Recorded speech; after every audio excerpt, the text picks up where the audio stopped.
make biscottis. I started this video earlier and it got cut off.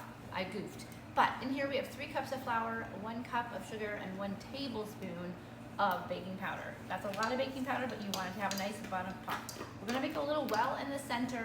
We're gonna add 1/2 cup of olive oil. I keep mine in this little dispenser. I love it. You can open it up to pour it out.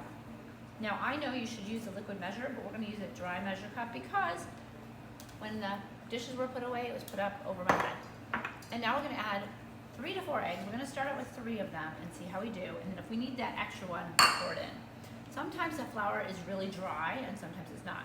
I'm gonna put a capful of almond extract and a capful of vanilla extract. Normally I mix this by hand, but I hurt my wrist. So we're going to go ahead and use the handy dandy mixer. Start with just the liquids in the center and slowly bring in that dry mixture. We don't want to beat it up a whole lot because we don't want to develop a gluten. We want tender cookies, which is why I don't use a stand mixer. Usually I don't use any mixer. You could add chopped nuts to this. You could add really just about anything. We're just going to mix it until it's crumbly. And I'm going to go ahead and add that other egg. It's a little drier than I like it. Get all those dry bits in. And now I can tell that it will hold together. So when I squeeze it, see how it holds together? That's what we're looking for. So we're gonna go ahead and use our hands and we're gonna get it into a ball.